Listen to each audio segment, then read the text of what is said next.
역사상 이 책만큼 논란이 많았던 책이 또 있을까요?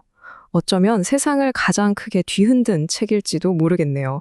네, 오늘 우리가 함께 파헤쳐 볼 책, 바로 칼 마르크스의 자본론입니다.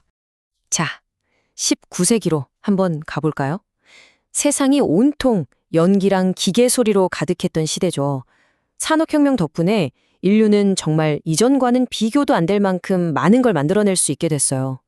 근데요, 그 화려한 발전 뒤에는 그 그늘 아래에서는 정말 수많은 사람들이 고통받고 있었다는 사실. 이게 문제의 시작이었습니다. 도대체 이렇게 거대한 이론이 어떤 현실에서부터 시작된 걸까요? 그 출발점을 한번 같이 따라가 보시죠. 바로 이 자본론이라는 책을 펼쳐보면요. 사실 머레이 같은 정말 수많은 사람들의 이야기가 담겨 있어요. 하루 종일 기계 앞에서 힘들게 일하는데 이상하게 삶은 전혀 나아지지가 않는 거예요. 오히려 점점 더 망가져만 갔죠.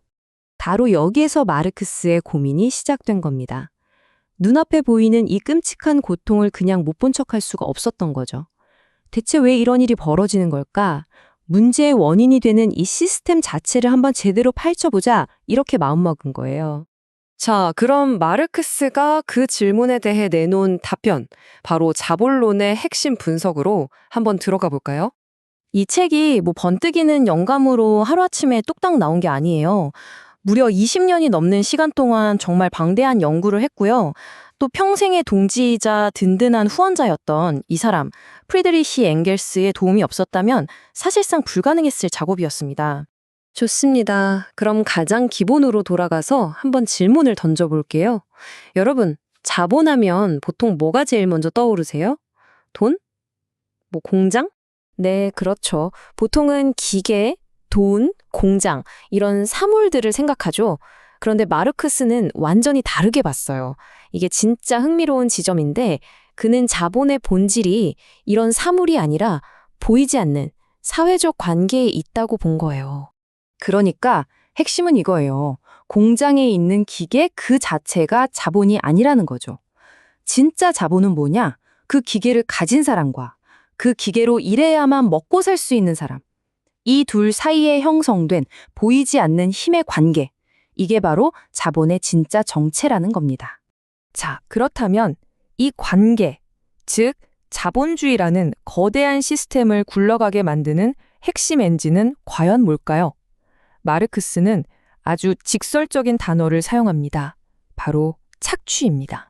그리고 여기서 마르크스 분석의 가장 중요한, 어쩌면 가장 혁명적인 개념이 등장하는데요. 바로 잉여 가치입니다. 자, 쉽게 말해서 이런 거예요.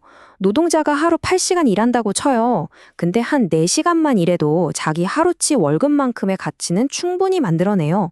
그럼 남은 4시간 동안 일한 건 어디로 갈까요? 네, 바로 그게 자본가의 이윤, 즉 지불되지 않은 노동인 잉여 가치가 된다는 겁니다.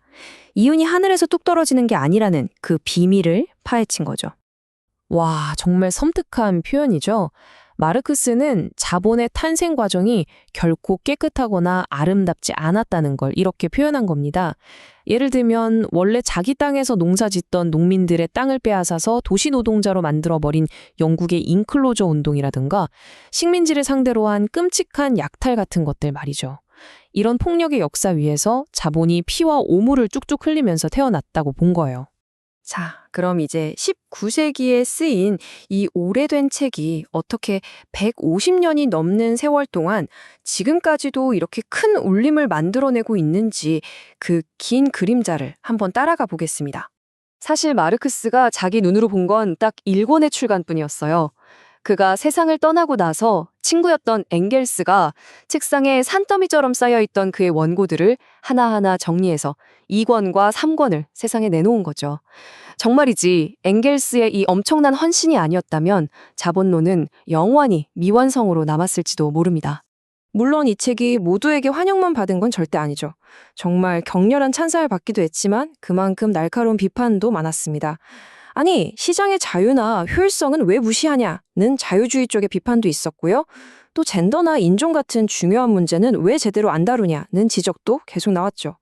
하지만 동시에 사회와 문화를 깊이 파고드는 비판 이론이라던가 전 세계 국가들의 관계를 분석하는 세계체제론 같은 수많은 학문과 사회 운동에 정말 어마어마한 영감을 주면서 오늘날까지도 그 생명력을 이어오고 있는 겁니다. 그리고 시간은 계속 흘러서 2013년이 됩니다. 바로 이 해예요. 자본론이 마침내 유네스코 세계기록유산으로 등재가 됩니다. 정말 아이러니하죠? 한때는 세상을 위협하게 만드는 불온서적이라면서 금서로 지정되기도 했던 바로 그 책이 이제는 전 인류가 함께 보존해야 할 소중한 지적 유산이라고 공식적으로 인정받게 된 겁니다. 자, 그럼 이제 마지막 질문입니다. 이 오래된 책이 21세기를 살아가는 우리에게 도대체 왜 아직도 중요한 걸까요? 그 이유를 한번 짚어보죠. 생각해보면 우리가 너무나 당연하게 여기는 것들이 많아요. 하루 8시간 노동, 최저임금제 같은 것들요. 그리고 요즘 한창 이슈가 되고 있는 배달앱 같은 플랫폼 노동자들의 권리 문제까지. 이 모든 논쟁의 한가운데를 들여다보면 그 뿌리에는 마르크스가 처음 만들어낸 개념과 언어들이 아주 깊숙이 자리 잡고 있다는 걸 알 수 있습니다. 요즘 경제학계에서 가장 핫한 책 중 하나인 토마 피케티의 21세기 자본. 이것도 사실상 자본론의 문제의식에서 출발했다고 볼 수 있고요.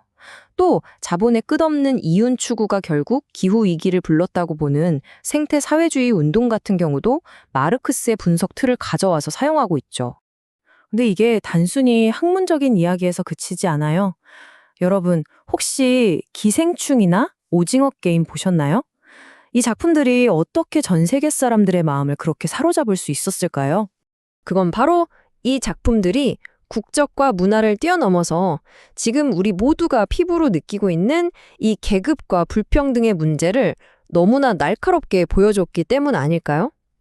그리고 그건 바로 150여 년 전에 자본론이 해부했던 바로 그 시스템의 문제이기도 합니다. 마르크스는 자본론이 모든 문제의 정답을 알려주는 책이 되길 원치 않았어요. 그보다는 우리가 살고 있는 이 세상을 더 잘 이해할 수 있게 도와주는 일종의 도구가 되기를 바랐죠. 자, 150년이라는 시간이 훌쩍 지난 오늘날, 과연 이 날카로운 도구는 여러분의 눈에 무엇을 보여주고 있나요?